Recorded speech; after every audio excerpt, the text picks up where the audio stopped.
Hey everybody, today in this video I'm gonna be telling you something about this movie I've watched called there are three movies in this section, right? To start with. There are Cloverfield, 10 Cloverfield Lane, and Cloverfield Paradox.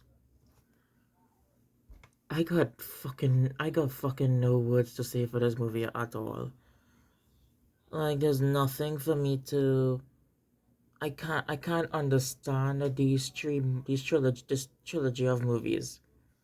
Like the first Cloverfield movie was being one of the most good ones, then the second one being confusing, and the third one being extra confusing. Like the first one had to deal with a monster in New York. Okay, seems like Godzilla 1998, right? Then the next movie deals with a bunker, right? Getting kidnapped and put in a bunker. And the next one is talk about starting a particle accelerator. Something tells me that this shit is very fishy because, firstly, one of them deals with a monster in a city, second one deals with a fucking bunker, and the third one deals with a particle accelerator. What are we trying to accomplish here in this trilogy? Well, there's nothing really much that I could really say about the trilogy, but I can't. It's just so confusing for me to understand because ever since I've watched Cloverfield, because I actually watched the trilogy in one day. I watched it in like completely one day, without pretty much without stopping, and just can't just watch the whole thing for a whole day because all three movies are very short. So you could probably it takes about 5 hours to watch it, but I did watch it for the whole day, right?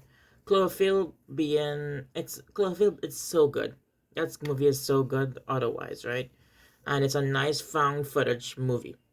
Now, one thing what I like about found footage films is that you see everything raw. You see how the reactions, right, of the guy who's actually recording it. So let's say you're watching a movie and the guy who's recording every scene, seeing these monsters and everything, but no reaction. What I like about found footage films is that it's literally found footage and you get a reaction from the cameraman himself, which is very good for a movie. Pretty much for that, right? Another one is deals with talking, pretty much talking about it's just so good. I can't explain Cloverfield for you properly. But one thing I could explain is 10 Cloverfield Lane. 10 Cloverfield Lane is a very interesting, capable movie. When I mean capable, I mean like it talks mostly about like alien invasion. When I watch Cloverfield, how does links like something tells me, right, that 10 Cloverfield is linked in the future because that's an iPhone she's using, right? Right? And get me wrong, or I haven't, or I lost my memory on iPhones, right? Because I don't really like iPhones. I only got like Androids and stuff, right? But if these movies are set right in the year of which year it's set in, right, it will be very difficult. It because that's what's so good about movies these days. The year itself, right? So if the year of Cloverfield happened in this year, then the next movie comes out. It has to be that 10 Cloverfield. Listen, 10 Cloverfield has to be set in the future.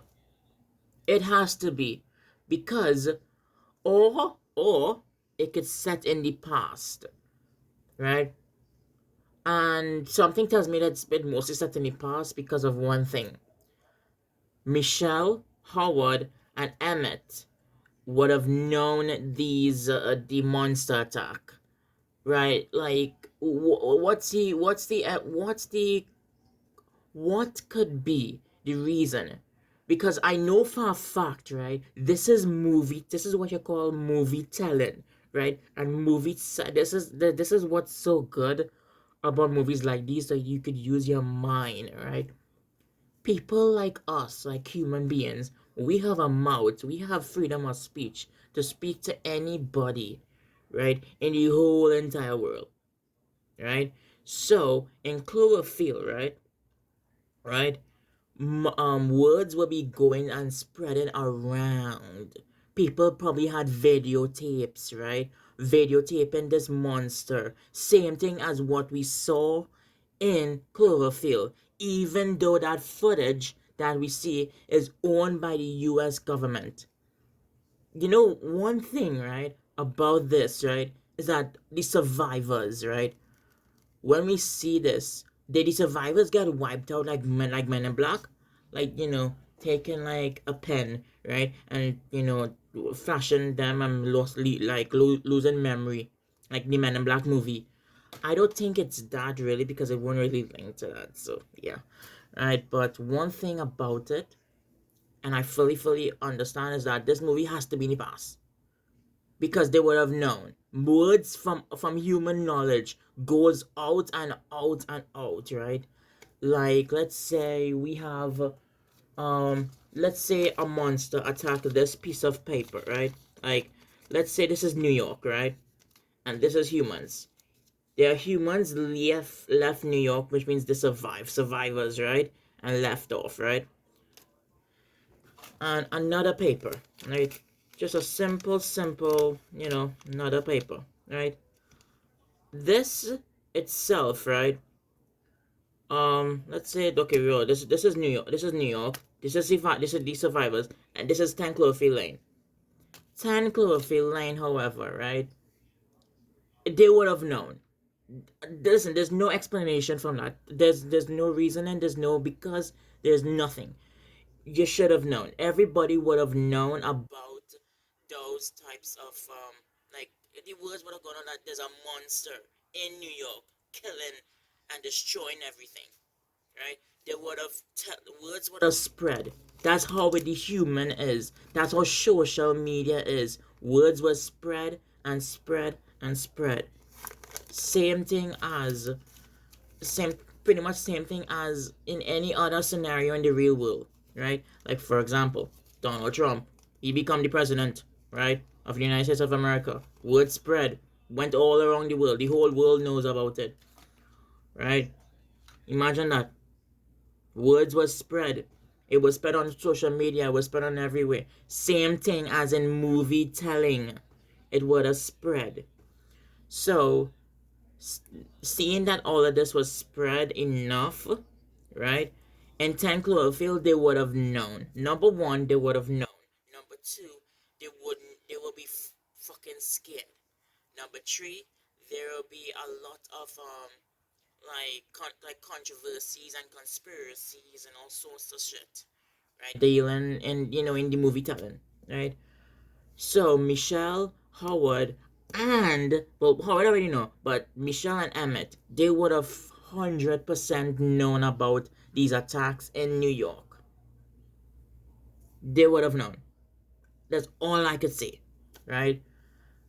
So if they didn't know about that, they didn't even know about alien invasions and stuff, right? Then they would have this movie would have to be in the past of what happened in New York, right? This would be in the past. And paradox is literally the future. This is the reason why I'm good. This is what I'm going to say right now. How does the timeline works of Cloverfield is that both movies, like both Cloverfield and Cloverfield Paradox, links together, right? But in a different way, like a little different way, right? So I would roughly say 10 Cloverfield Lane being the number one, Cloverfield being number two, and Cloverfield Paradox being number three, right? That is how you should really actually watch how that movie go. Like, watch the movie like that. That's all I can say. Yeah. I am one thing. I am very intrigued of this trilogy, and I'm very confused. And pretty much because the lore doesn't really adds up. So I hope you enjoyed this small video that I did. Hope you enjoyed. Make sure and subscribe and leave a like and comment down your favorite movie and comment down what movie do you think I should talk about.